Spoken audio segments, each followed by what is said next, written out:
Hello दोस्तों, मैं हूं नीतीश राठौर। आज हम करेंगे चैप्टर 21। चैप्टर 21 बताता है संक्षिप्त विचारण। संक्षिप्त विचारण मतलब समरी ट्रायल के बारे में। तो इसमें देखते हैं, इसमें सेक्शन है 260 से 265 तक। तो इसमें हम पहला सेक्शन देखते हैं। पहला सेक्शन है संक्षिप्त विचारण करने की शक्ति। कह रहा है इस संहिता में किसी बात के होते हुए भी यदि कोई मुख्य न्यायिक मजिस्ट्रेट या महानगर मजिस्ट्रेट या प्रथम वर्ग मजिस्ट्रेट जो उच्च न्यायालयों ने सशक्त किया हो तो क्या कर सकता है, समरी ट्रायल कर सकता है। अब इसमें ये बताया कौन कौन से अपराध हैं जिनका समरी ट्रायल किया जा सकता है। तो ये कह रहा है कोई अपराध ऐसा है जिसकी सजा 2 वर्ष तक की ही है तो उसका भी समरी ट्रायल किया जा सकता है। सेकंड कह रहा है कोई ऐसा अपराध है जो चोरी या चुराई संपत्ति है जो 2,000 रुपये तक की है तो फिर उसका भी समरी ट्रायल हो सकता है। फिर थर्ड कह रहा है कोई संपत्ति ऐसी है जो चोरी की संपत्ति को प्राप्त करना या रखना या जहां संपत्ति मूल्य 2,000 रुपये तक ही है तो फिर उसका भी हम समरी ट्रायल कर सकते हैं। फिर आगे बता रहा है फोर कि चुराई हुई संपत्ति को छिपाने का उसका बयान करने करने में अगर सहायता करने के लिए कोई व्यक्ति है जो संपत्ति 2,000 रुपये तक की है तो उसका भी समरी ट्रायल किया जा सकता है। फिर आगे बताता है कोई 454 और 456 के अधीन कोई अपराध है उसका भी समरी ट्रायल किया जा सकता है। फिर आगे बता रहा है कोई कोई अपराध ऐसा है जो लोक शांति भंग कराने के प्रकोपन करने के आशय अपमान और धारा 506 के अधीन आपराधिक अपराध से संबंधित है। कोई ऐसे अपराध हैं जिसकी सजा 2 वर्ष तक की है उनका भी, या जुर्माना या 2 वर्ष तक की है तो फिर उसका भी समरी ट्रायल हो सकता है। आगे है पूर्ववर्ती अपराधों में से किसी का दुष्प्रेरण। फिर आगे है पूर्ववर्ती अपराधों में से किसी को करने का प्रयत्न जब ऐसा प्रयत्न अपराध है। फिर आगे बताता है ऐसे कार्य से होने वाला कोई अपराध जिसकी बाबत पशु अत्याचार अधिनियम की धारा 20 के अधीन परिवाद किया जा सकता है तो उसका भी क्या कर सकते हैं, समरी ट्रायल कर सकते हैं। फिर सेकंड बताता है जब संक्षिप्त विचार के दौरान मजिस्ट्रेट को प्रतीत होता है कि कोई मैटर ऐसा है जिसका संक्षिप्त समरी ट्रायल नहीं करना चाहिए तो फिर न्यायालय क्या करेगा, जिन विटनेस की परीक्षा हो सकी है उन्हें दोबारा बुलाएगा और जो नॉर्मल केसों में ट्रायल चलता है फिर समरी ट्रायल ना करके वो ट्रायल करेगा। अब आगे आगे देखते हैं 261 बताता है द्वितीय वर्ग मजिस्ट्रेट द्वारा संक्षिप्त विचारण। तो द्वितीय वर्ग मजिस्ट्रेट कब संक्षिप्त विचारण कर सकता है, तो ये कह रहा है उच्च न्यायालय किसी ऐसे मजिस्ट्रेट को जिससे द्वितीय वर्ग मजिस्ट्रेट की शक्तियां निहित है किसी ऐसे अपराध का जो केवल जुर्माने या जुर्माने सहित 6 माह से अधिक के कारावास से दंडनीय है और ऐसे किसी अपराध के दुष्प्रेरण या ऐसे किसी अपराध को करने के प्रयत्न का संक्षिप्त विचारण करने की शक्ति प्रदान करता है। तो ये कह रहा है 261 कि उच्च न्यायालय द्वितीय वर्ग मजिस्ट्रेट को भी समरी ट्रायल के लिए सशक्त कर सकता है। वे मैटर जो जुर्माने से संबंधित है या जिनकी सजा 6 माह तक की है तो उनके लिए समरी ट्रायल कर सकता है द्वितीय वर्ग मजिस्ट्रेट। आगे बताता है 262 बताता है 262 बता रहा है संक्षिप्त विचारण की प्रक्रिया। तो संक्षिप्त विचारण की प्रक्रिया क्या है, तो कह रहा है इस अध्याय के अधीन विचारण में इसके पश्चात जिसमें जैसा वर्णित है उसके सिवाय इस संहिता में संबंध मामलों को विचारण के लिए विनिर्दिष्ट प्रक्रिया के अनुसरण किया जाएगा। तो कौन सी प्रक्रिया अपनाई जाएगी, जो संबंध मामले की प्रक्रिया होती है वो अपनाई जाएगी।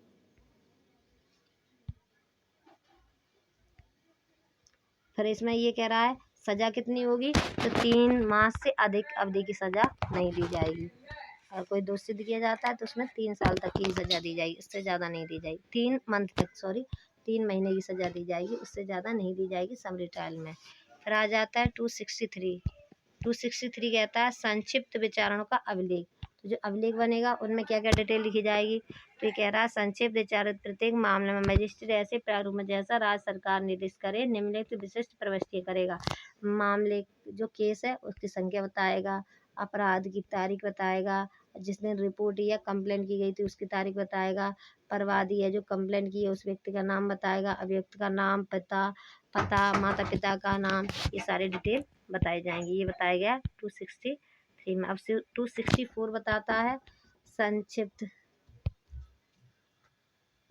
264 बताता है संक्षिप्त विचारण मामले में निर्णय। तो ये कह रहा है संक्षिप्त विचारण प्रत्येक ऐसे मामले में जिसमें अभियुक्त दोषी होने का विवेचन नहीं करता है, जो अभियुक्त दोषी होने का विवेचन नहीं करता है। मजिस्ट्रेट साक्ष्य का सारांश और निष्कर्ष के कारणों को संक्षिप्त कथन देते हुए निर्णय अभिलिखित करेगा। तो कैसे करेगा? संक्षिप्त कथन देते हुए निर्णय अभिलिखित कर देगा जो मजिस्ट्रेट होगा वो। फिर आगे बता रहा है लास्ट सेक्शन 265 अभिलेख और निर्णय की भाषा। तो ये कह रहा ऐसा प्रत्येक अभिलेख और निर्णय न्यायालय की भाषा में लिखा जाएगा। ठीक है, तो ये बताता है पहला क्लॉज। सेकंड क्लॉज बता रहा है उच्च न्यायालय संक्षिप्त विचारण करने के लिए सशक्त किए गए किसी मजिस्ट्रेट को प्राधिकृत कर सकता है कि वह पूर्वोक्त अभिलेख का निर्णय दोनों उस अधिकारी से तैयार कराए जो मुख्य न्यायिक मजिस्ट्रेट द्वारा इस निमित्त नियुक्त किया गया है, और इस प्रकार तैयार किया जाएगा अभिलेख का निर्णय ऐसे मजिस्ट्रेट द्वारा हस्ताक्षरित होगा। तो ये बता रहा है निर्णय के बारे में, न्यायालय की भाषा में लिखा जाएगा और फिर उसको जो अभिलेख बनेगा उस पर मजिस्ट्रेट की जो निर्णय बनेगा उस पर मजिस्ट्रेट के साइन होंगे। ये बताता है 265। अब आ जाते हैं हम 21A पर।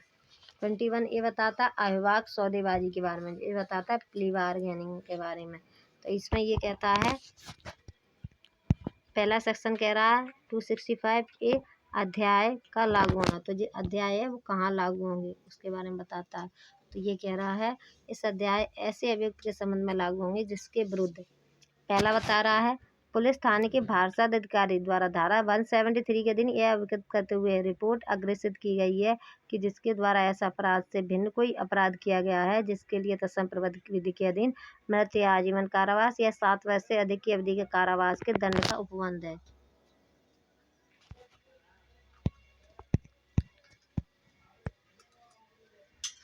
फिर सेकंड बताता है मजिस्ट्रेट के परिवार पर उस अपराध का संज्ञान ले लिया है जो उस अपराध से भिन्न है जिसके लिए तत्समय प्रबद्ध विधि के अधीन मृत्यु या आजीवन कारावास या 7 वर्ष से अधिक की अवधि के कारावास के दंड का उपबंध है, और धारा 200 के अधीन परिवादी और साक्षी की परीक्षा करने के पश्चात धारा 204 के अधीन आदेश जारी किया गया है, किंतु यह अध्याय वहाँ लागू नहीं होगा जहाँ ऐसा अपराध देश की सामाजिक आर्थिक दशा को प्रभावित करते या किसी महिला को या 14 वर्ष से कम आयु के बच्चे को प्रभावित करता है, तो वहाँ प्ली बार्गेनिंग नहीं की जाएगी। फिर आगे बता रहा है क्लॉज 2 बताता है धारा 1 के प्रयोजन के लिए केंद्र सरकार अधिसूचना द्वारा तत्संप्रबद्ध विधि के अधीन वे अपराध अवधारित करेगी जो देश की सामाजिक आर्थिक दशा को प्रभावित करते हैं। तो 265A बताता है कि वे अपराध जो 7 वर्ष से कम सजा के लिए दंडनीय अपराध के हैं, जो जिनमें जो अपराध हैं जिनमें 7 वर्ष से कम की सजा दी गई है, अपराध के मामलों को ये लागू होगा। जो 7 वर्ष से कम की सजा है जिन अपराधों में उन पर प्ली बार्गेनिंग लागू हो जाएगी। और इसमें एक परंतु दे रखा है, वो ये कह रहा है अगर कोई स्त्री है या 14 वर्ष से कम आयु के कोई 14 वर्ष से कम आयु का कोई व्यक्ति है या कोई शिशु के विरुद्ध कोई अपराध किया गया है तो उन पर प्ली बार्गेनिंग लागू नहीं होगी। अब आता है हमारा 265B सौदा अविवाद के लिए आवेदन। तो सौदा अविवाद के लिए आवेदन कौन करेगा? तो ये बता रहा है अपराध का अभियुक्त व्यक्ति अविवाद सौदेबाजी के लिए आवेदन करेगा। तो अविवाद सौदेबाजी के लिए आवेदन कौन करेगा? जो अभियुक्त व्यक्ति है वो आवेदन करेगा। फिर कह रहा है आवेदन उस न्यायालय में किया जाएगा जिसमें अपराध का विचारण चल रहा है। तो कहाँ किया जाएगा? जहाँ अपराध का विचारण चल रहा है वहाँ किया जाएगा। बस इतना ही इम्पोर्टेंट है इसमें। अब आ जाते हैं 265C। तो ये कह रहा है पारस्परिक लोक संतोष निपटाने के लिए मार्गदर्शन का सिद्धांत। ये कोई ज़्यादा इम्पोर्टेंट है नहीं। अब आ जाता है 265 न्यायालय का निर्णय। तो ये कह रहा है न्यायालय अपना निर्णय धारा 276I निर्बंधों के अनुसार खुले न्यायालय में देगा और उस पर न्यायालय के पीठासीन अधिकारी के हस्ताक्षर होंगे। तो निर्णय कहाँ दिया जाएगा? खुले न्यायालय में दिया जाएगा, और जो न्यायालय के पीठासीन अधिकारी के उस पर हस्ताक्षर होंगे। अब 265 में बता रहा है निर्णय का अंतिम होना। तो जो निर्णय होगा वो अंतिम माना जाएगा। तो ये कह रहा है 265 छा के अधीन दिया गया निर्णय अंतिम होगा और उसकी कोई अपील ऐसे निर्णय के विरुद्ध किसी न्यायालय में नहीं होगी। तो जो निर्णय होगा, जो प्ली बार्गेनिंग का जो निर्णय आता है वो निर्णय अंतिम होगा, उसकी अपील नहीं की जाएगी। अब आ जाता है 265 में। तो कह रहा है सौदा विभाग में न्यायालय की शक्ति। तो न्यायालय की क्या शक्तियाँ होंगी वो बता रहा है। तो कह रहा है न्यायालय के पास इस अध्याय के अधीन अपने कृत्यों का निर्वहन करने के लिए जमानत, अपराधों के विचारण और इस संहिता के अधीन ऐसे न्यायालय में किसी मामले के निपटारे से संबंधित अन्य विषय के बारे में भेज सकती होंगी। तो कौन कौन सी शक्तियाँ होंगी? जो निर्णय के लिए आवश्यक है वो सारी शक्तियाँ होंगी। फिर आगे कह रहा है अभियुक्त द्वारा भोगी गई निरोध की गई अवधि का कारावास के दंडादेश के विरुद्ध मुजरा किया जाना। अगर किसी व्यक्ति ने पहले भी सजा कोई भोग ली है, अब उसने अविभाज्य सौदेबाजी के लिए आवेदन कर दिया है, अब अविभाज्य सौदेबाजी में जो सजा दी जाएगी, तो जो सजा वो भोग चुका है उसे काट के दी जाएगी, ठीक है, मुजरा करके दी जाएगी। अब आ जाते हैं व्यावर्तियाँ बताई गई हैं। फिर आगे आ जाते हैं हम 265 टर्म है। तो ये कह रहा है अभियुक्त के कथनों का उपयोग न किया जाना। तो कह रहा है तत्समय प्रबद्ध किसी विधि में अंतरिक्ष किसी बात के होते हुए भी किसी अभियुक्त द्वारा धारा 265 के अधीन फाइल किए गए सौदे विभाग के लिए आवेदन में कथित या तथ्यों का इस अध्याय के प्रयोजन के सिवाय किसी अन्य प्रयोजन के लिए उपयोग में नहीं लाया जाएगा।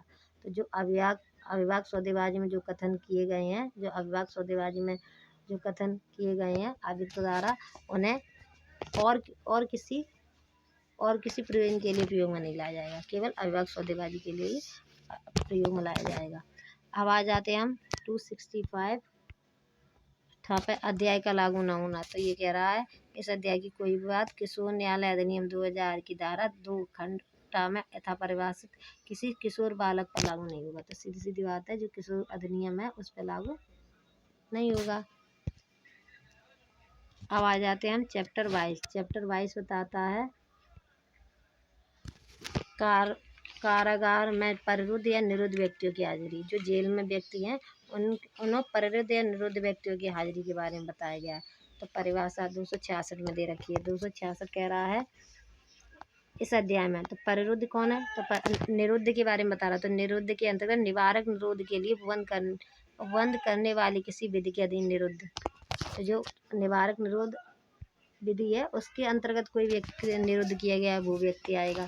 कारागार के अंतर्गत कोई ऐसा स्थान जैसे राज्य सरकार ने जेल घोषित किया है, कोई या फिर कोई सुधारालय या पोस्ट संस्था है, उसे भी हम कारागार मानेंगे। आगे 267 कह रहा है बंदियों को हाजिर करने की अपेक्षा करने की शक्ति। जो बंदी हैं उन्हें कैसे हाजिर किया जाएगा उसके बारे में बताया गया। तो कह रहा है तो ये कहता है किसी जांच या विचारण की कार्रवाई में यदि न्यायालय को आवश्यक लगता है, अगर कोई न्यायालय है जिसे इंक्वायरी में या ट्रायल में लग रहा है, आवश्यक लग रहा है, ठीक है, तो कह रहा है किसी इंक्वायरी या ट्रायल की कार्रवाई में यदि न्यायालय को आवश्यक लगे, कारागार में बंद व्यक्ति को आरोप का उत्तर देने के लिए लाना जरूरी है। तो जो आरोप है, जो क्वेश्चन है उनका आंसर देने के लिए जरूरी है, तो उसके विरुद्ध कार्रवाई के प्रयोजन के लिए न्यायालय के सामने लाया जाएगा। तो फिर क्या करेगा? न्यायालय उसे बुलवाएगा कोर्ट में। न्यायालय को लग रहा है कि वह न्याय के लिए आवश्यक है, तो फिर क्या करेगा? उसे कोर्ट में बुलाया जाएगा। ये बताता है 267। अब आ जाते 268। अब आगे देखते हैं हम सीधा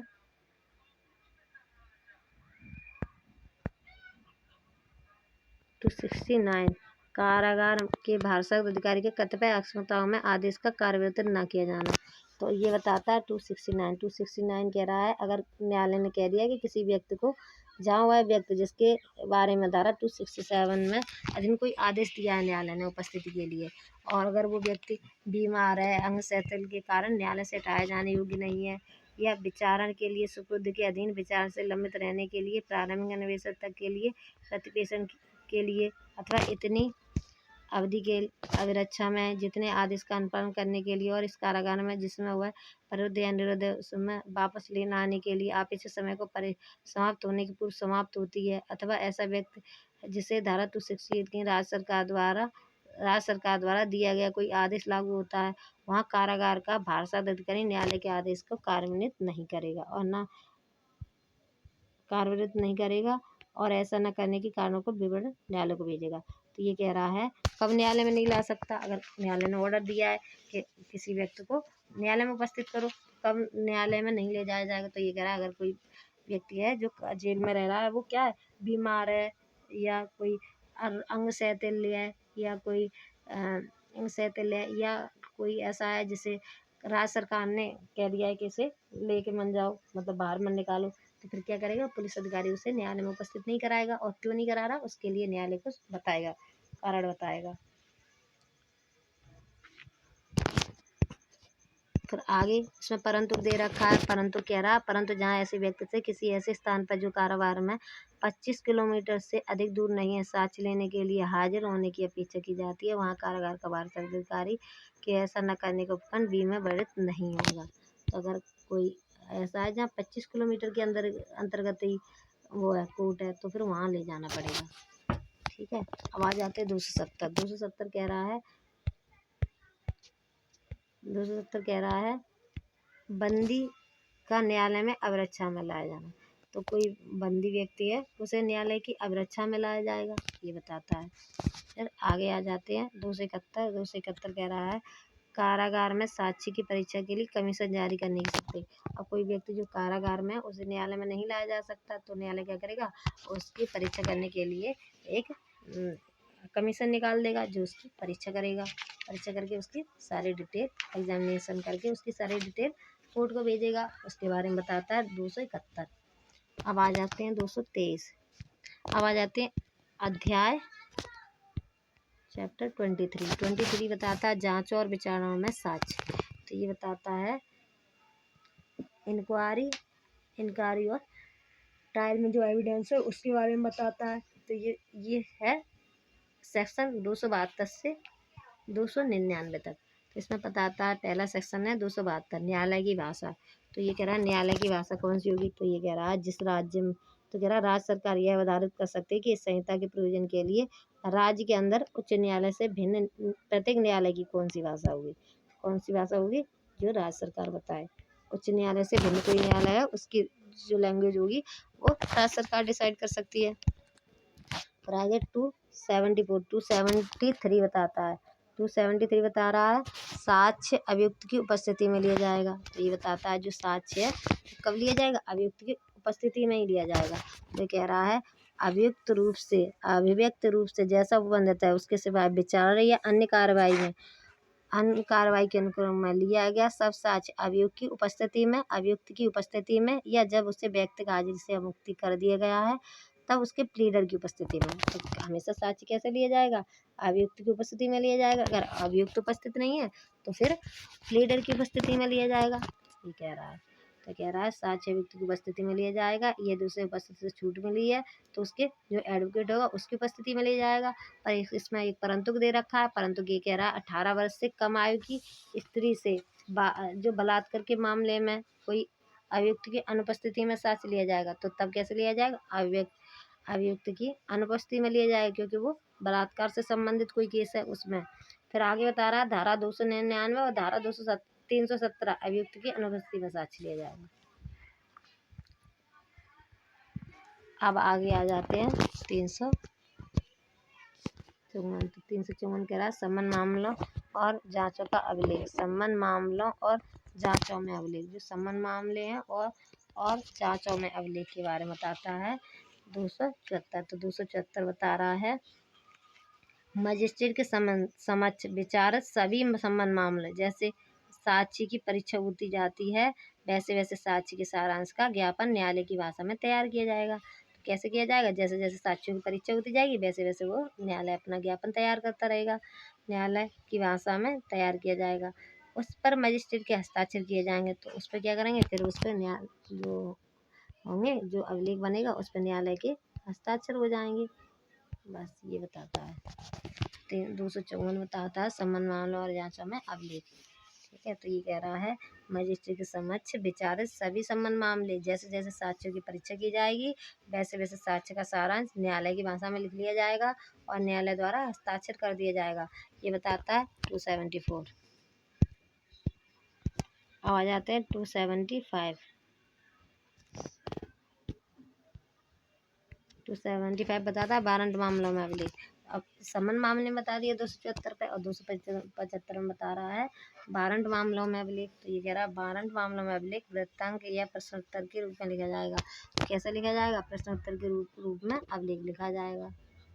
बस इतना बहुत है। तो अभिलेख वारंट मामलों में अभिलेख कैसे तैयार किए जाएंगे? क्वेश्चन आंसर के रूप में किए जाएंगे। कैसे किए जाएंगे? प्रश्नों के रूप में लिखा जाएगा। वृत्तांक या प्रश्नोत्तर के रूप में लिखा जाएगा। आगे आगे आ जाते हैं हम 276 सेशन न्यायालय के समक्ष विचारण में अभिलेख। जब सेशन न्यायालय के समक्ष अभिलेख कैसे बनाया जाएगा? तो कह रहा है साक्षी की परीक्षा के साथ ही लिखा जाएगा। तो कैसे लिखा जाएगा? साक्षी की परीक्षा की जाएगी और अभिलेख बनाया जाएगा। तो कैसे बनाया जाएगा? सेशन न्यायालय में अभिलेख साक्षी की परीक्षा के साथ ही लिखा जाएगा और पीठासीन जो न्यायाधीश है उसके द्वारा वृत्तांक जो भी बताया गया उसे प्रश्न और उत्तर के रूप में लिख लिया जाएगा और पीठासीन अधिकारी होंगे उसके द्वारा हस्ताक्षर किया जाएगा। तो क्या बता रहा है 276 कहता है साक्षी की परीक्षा के साथ ही लिखा जाएगा। साक्षी की परीक्षा कर दी जाएगी और अभिलेख बनाता जाएगा। पीठासीन न्यायाधीश जो होंगे जो बताया गया वो प्रश्नोत्तर के रूप में लिखा जाएगा जो वृत्तांक बताया गया है और जो पीठासीन अधिकारी होगा वो उस पर साइन कर देगा। ये बताता 276। अब आ जाते हैं 277। 277 बताता है साक्ष्य के अभिलेख की भाषा। जो साक्ष्य के अभिलेख है उनकी भाषा क्या होगी? 277 में तो ये बताता है साक्ष्य का अभिलेख न्यायालय की भाषा में लिखा जाएगा। जो साक्ष्य होंगे वो अभिलेख न्यायालय की भाषा में लिखे जाएंगे। साक्ष्य का अभिलेख न्यायालय की भाषा में लिखा जाएगा। जो साक्ष्य का अभिलेख है वो न्यायालय की भाषा में लिखा जाएगा। और फिर कहता है यदि साक्षी अलग भाषा में साक्ष्य देता है तो उसे अनुवाद कराया जाएगा। अगर साक्षी कोई ऐसा है जो कोई अलग उसकी लैंग्वेज है, विटनेस है जिसकी लैंग्वेज अलग है, तो फिर उसे क्या किया जाएगा? तो कह रहा है यदि साक्षी अलग भाषा में साक्ष्य देता है तो उसे अनुवाद करके ट्रांसलेट करके लिखा जाएगा। ठीक है, फिर आगे कह रहा है जो ट्रांसलेट करके लिखा जाएगा और फिर जो पीठासीन अधिकारी होंगे उसके हस्ताक्षर कर दिए जाएंगे। बस फिर आ जाता है 278। 278 बताता है जब ऐसा साक्ष्य पूरा हो जाता है तब उसके संबंध की प्रक्रिया। कह रहा है जब साक्ष्य पूरा हो जाएगा तो अभियुक्त अथवा प्लीडर की उपस्थिति में पढ़कर सुनाया जाएगा। जब पूरा हो जाएगा तो फिर क्या करा जाएगा? उसे पढ़कर सुनाया जाएगा जब अभिलेख पूरा हो जाएगा। अब जाएगा 278। अब आएगा 279। 279 क्या था? अभियुक्त या प्लीडर, अभियुक्त या उसके प्लीडर को साक्ष्य का भाषांतर सुनाया जाना। तो ये कह रहा है यदि अभियुक्त साक्ष्य की भाषा को नहीं समझता है तो उसे क्या किया जाएगा? जो भाषा को जिस भाषा में समझता है उसको ट्रांसलेट करके उसको सुनाया जाएगा और समझाया जाएगा।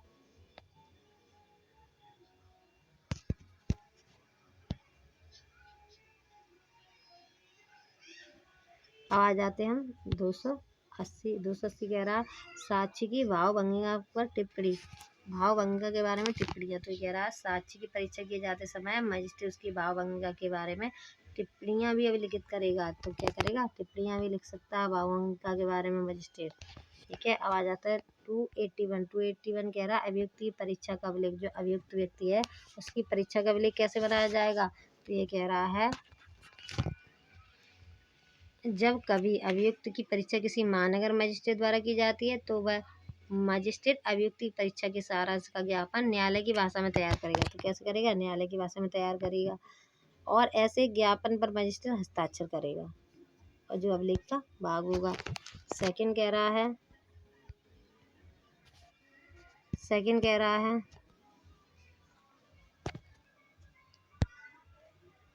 सेकंड कह रहा है सेकंड कह रहा है यदि परिभाषा अन्य मजिस्ट्रेट या सेशन न्यायालय द्वारा की जाती है तो प्रश्न व उत्तर पीठासीन लिखेगा या लिखवाएगा। ठीक है, तो क्या करा जाएगा? तो पीठासीन अधिकारी उन क्वेश्चनों को लिखवाएगा।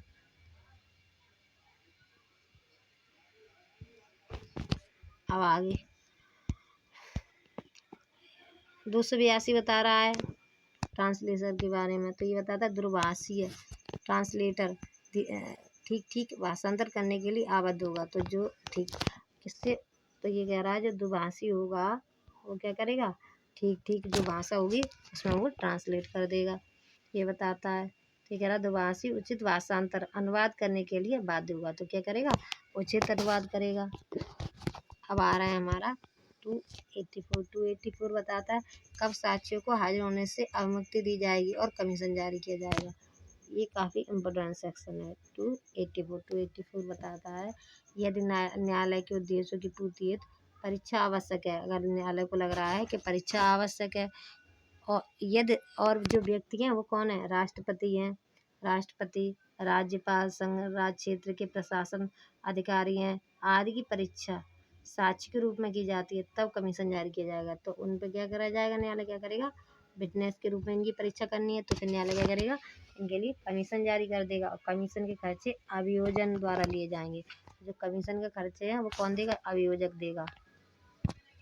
ये बताता है 284 कह रहा है यदि न्याय के उद्देश्य की पूर्ति हेतु परीक्षा आवश्यक है, और जो विटनेस है वो कौन है, राष्ट्रपति, राज्यपाल, संघ राज्य क्षेत्र के प्रशासन अधिकारी वगैरह हैं, तो उनकी साक्षी के रूप में परीक्षा अगर करनी है तो फिर न्यायालय क्या करेगा, कमीशन जारी कर देगा।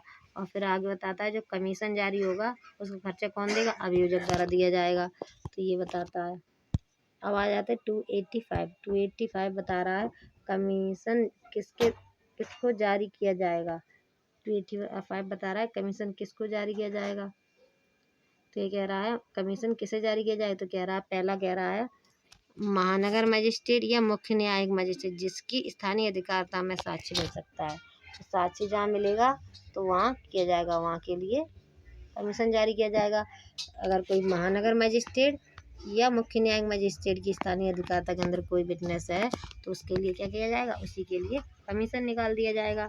फिर आगे बताता है यदि साक्षी भारत के बाहर है तो केंद्र सरकार द्वारा निर्दिष्ट न्यायालय को लागू होगा। तो फिर अगर भारत से बाहर है कोई व्यक्ति तो कमीशन कैसे निकाला जाए, जैसे केंद्र सरकार द्वारा, केंद्र सरकार बताएगी, तो केंद्र सरकार द्वारा निर्दिष्ट न्यायालय द्वारा निष्पादन किया जाएगा। फिर अब आ जाते हैं हम 286 बता रहा है कमीशनों का निष्पादन, कमीशन का निष्पादन। तो कह रहा है मुख्य महानगर मजिस्ट्रेट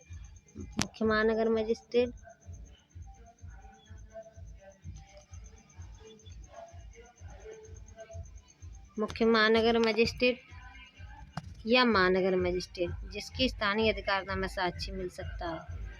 तो ये कह रहा मुख्य महानगर मजिस्ट्रेट या न्यायिक मजिस्ट्रेट साक्षी को अपने समक्ष लाने के लिए सम्मन जारी करेगा। तो 84 ये कह रहा है मुख्य महानगर मजिस्ट्रेट या न्यायिक मजिस्ट्रेट साक्षी को अपने समक्ष आने के लिए सम्मन कर सकेगा या वारंट लेकर वहाँ जाएगा, या वारंट कर सकेगा या सम्मन कर सकेगा जहाँ साक्षी है। या साक्षी भारत से बाहर है तो केंद्र सरकार द्वारा निर्दिष्ट न्यायालय द्वारा निष्पादन किया जाएगा। तो 286 कह रहा है कमीशन का निष्पादन के बारे में कह रहा है।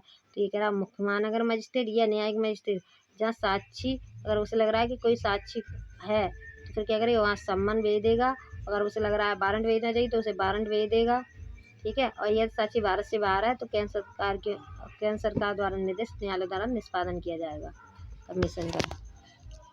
अब आ जाते हैं 287 कह रहा है पक्षकारों द्वारा साक्षियों की परीक्षा। तो पक्षकारों द्वारा साक्षियों की परीक्षा के बारे में बता रहा है। तो ये कह रहा है पक्षकार न्यायालय के समक्ष प्लीडर द्वारा या स्वयं हाजिर होकर साक्षी की परीक्षा कर सकेंगे। तो सीधा ये है, या तो पक्षकार कर सकेंगे परीक्षा विटनेस की, या फिर ये प्लीडर द्वारा करा सकेंगे। तो 288 कह रहा है कमीशन का लौटाया जाना। तो ये कह रहा है जो परीक्षा करने के लिए जो जिस उद्देश्य के लिए कमीशन आया था वो कार्य पूरा कर दिया गया है, तो जिस न्यायालय ने कमीशन भेजा था उसको लौटा दिया जाएगा। तो ये कह रहा है कमीशन के निष्पादन के बाद उसे जारी करने वाले न्यायालय द्वारा न्यायालय को साक्षियों के साक्ष्य सहित लौटा दिया जाएगा कमीशन। ये 288 बता रहा है। और 289 कहता है कार्रवाई का स्थगन होना।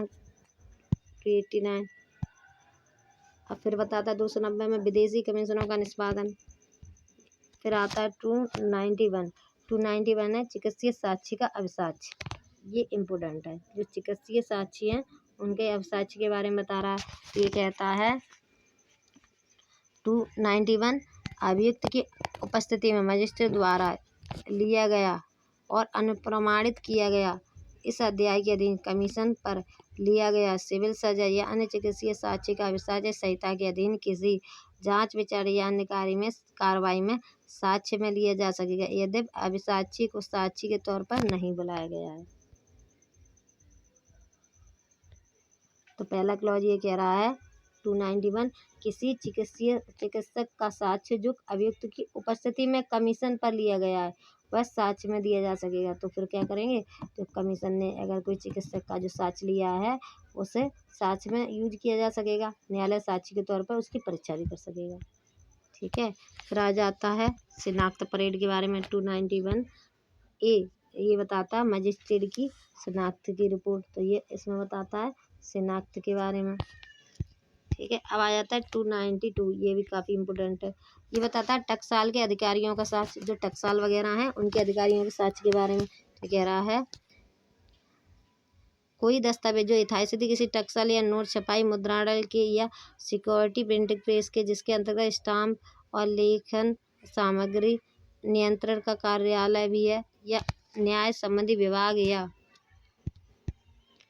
न्यायालय प्रयोगशाला प्रभाग ऐसे अधिकारियों की प्रश्नगत दस्तावेज सरकारी परीक्षक या प्रश्नगत दस्तावेज के राज्य निरीक्षक की जिसे केंद्र सरकार अधिसूचना द्वारा इस निर्दिष्ट करे इस संहिता के अधीन किसी कार्रवाई के दौरान परीक्षा और रिपोर्ट के समस्त संयुक्त रूप से ऐसी भेजी गई किसी सामग्री या चीज़ के बारे में स्वहस्ताक्षर रिपोर्ट होनी तात्पर्य तय इस संहिता के अधीन किसी जांच विचार या अन्य कार्य में साक्ष्य के तौर पर उपयोग में लाई जा सकेगी यद्यपि ऐसे अधिकारी को साक्षी के तौर पर नहीं बुलाया गया है। तो ये कह रहा है 292 इंडियन सिक्योरिटी प्रेस है या टकसाल के राजपत्रित अधिकारी का साक्ष्य जिसे केंद्र सरकार ने इसी उद्देश्य के लिए अधिसूचना द्वारा निर्दिष्ट किया है का साक्ष्य उपयोग में लिया जा सकेगा। तो ये 92 बताता है 292 बताता है 292 कह रहा है अगर कोई इंडियन सिक्योरिटी प्रेस है या टकसाल है के राजपत्रित अधिकारी हैं उनका साक्ष्य जिसे केंद्र सरकार ने इसी उद्देश्य के लिए अधिसूचना द्वारा निर्दिष्ट किया है का साक्ष्य उपयोग में लिया जा सकेगा। ये बताता है 292। अब आ जाते हैं 293, तो सरकारी वैज्ञानिकों की रिपोर्ट के बारे में बताता है। सरकारी वैज्ञानिक की रिपोर्ट के बारे में बताता है 293, ये भी काफ़ी इम्पोर्टेंट है। ये बताता है किसी सरकारी वैज्ञानिक की स्वहस्ताक्षर रिपोर्ट साक्ष्य के रूप में उपयोग में ली जा सकती है। तो अगर कोई वैज्ञानिक है जिसने स्वहस्ताक्षर करके कोई रिपोर्ट दी है तो उस रिपोर्ट को क्या करेंगे, साक्ष्य में उपयोग में लिया जा सकेगा। अब सरकार का कोई रासायनिक परीक्षक है, मुख्य विस्फोटक परीक्षक है, अंगुली छाप कार्यालय निदेशक है, निदेशक, सहायक निदेशक, उप निदेशक, केंद्र न्याय संबंधी विज्ञान प्रयोगशाला का निदेशक, सरकारी सीरम विज्ञान का निदेशक, ये सारे क्या माने जाए, वैज्ञानिक माने गए। अब आ जाते हैं हम 294 में। 294 कह रहा है कुछ दस्तावेजों का औपचारिक सबूत आवश्यक न हो, कुछ दस्तावेजों का औपचारिक सबूत आवश्यक न होना, ये बताता है 294। 294 कह रहा है यदि पक्षकारों द्वारा न्यायालय में कोई दस्तावेज प्रस्तुत किए गए हैं तो दस्तावेज की विशिष्टियाँ एक सूची में लिखी जाएंगी। तो जो भी डॉक्यूमेंट पेश किए गए हैं उन्हें क्या करेंगे, सूची बना ली जाएगी। तो ये बताता है 294। तो कह रहा है पक्षकारों से उन्हें स्वीकारने या ना स्वीकारने की अपेक्षा की जाएगी। फिर ये दस्तावेज को जो ले लेगा फिर उससे दस्तावेजों का पूछा जाएगा पक्षकारों द्वारा कि इन्हें आप स्वीकार करते हैं या नहीं करते हैं। तो ये 294 बताता है। अब आ जाता है 295 लोक सेवकों के आचरण के सबूत के बारे में शपथ, ये ज़्यादा इम्पोर्टेंट नहीं है। अब आ जाते हैं 296 शपथ का औपचारिक साक्ष्य, ये भी कोई ज़्यादा इम्पोर्टेंट नहीं है। अब आ जाते हैं हम 297 कह रहा प्राधिकारी जिनके समझ शपथ पत्र को शपथ ग्रहण की जाएगी। कौन कौन से व्यक्ति होंगे जो शपथ दिला सकते हैं, ये कह रहा है ये कह रहा है इस संहिता के अधीन किसी न्यायालय के समक्ष उपयोग में लाए जाने वाले शपथ पत्रों पर शपथ ग्रहण की प्रतिज्ञा निम्नलिखित के समक्ष की जाएगी। कोई कार्यपालिक मजिस्ट्रेट, न्यायिक या कार्यपालिक मजिस्ट्रेट करा सकता है। उच्च न्यायालय या सेशन न्यायालय द्वारा नियुक्त कोई ओथ कमिश्नर वो करा सकता है।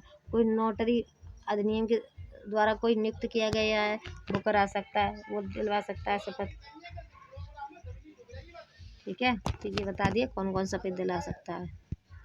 ठीक है। फिर 298 कह रहा पूर्व दोष सिद्धि या दोष मुक्ति कैसे साबित की जाएगी। तो कह रहा है ऐसा न्यायालय जिसके, तो ये पूर्व दोष सिद्धि के बारे में बताता है 298 कह रहा है ऐसा न्यायालय जिसमें दोष सिद्धि या दोष मुक्ति हुई है उसके अभिलेख की अभिरक्षा रखने वाले अधिकारी के हस्ताक्षर प्रमाणित आदेश की प्रतिलिपि।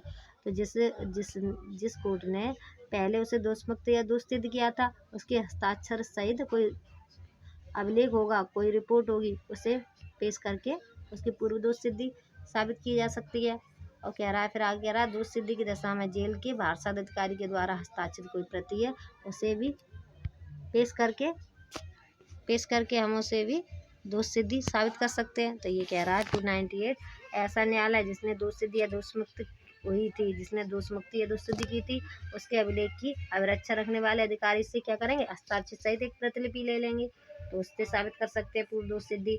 या फिर कोई ऐसी जो कोई दोष सिद्ध किया गया था तो जिस जेल में रखा गया था वहाँ का कोई अधिकारी है उसके हस्ताक्षर कोई प्रतिलिपि है, उसे पेश करके हम साबित कर सकते हैं उसकी पूर्व दोष सिद्धि।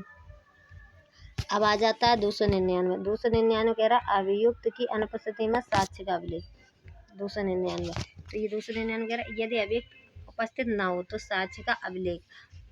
ठीक है, तो ये कह रहा है अगर कोई व्यक्ति है जो उपस्थित नहीं है या फरार हो गया है, यदि अभियुक्त फरार हो जाए जिसने हाजिर होने की संभावना ना हो तो साक्ष्यों को उसकी अनुपस्थिति में ही पेश किया जा सकता है, वह उसके विरुद्ध साक्ष्य लिए जा सकते हैं। तो अब अभियुक्त है ही नहीं, फरार वगैरह हो गया है या भाग गया है, तो फिर उसका जो विटनेस है उसकी अनुपस्थिति में ही उनके साक्ष्य ले लिए जाएंगे। ये बताता है 299। ठीक है, अब आगे देखते हैं। अब हमने कर लिया 299 से। अब 300 जो चैप्टर 24 है ये हम आगे की वीडियो में करेंगे। Thank you.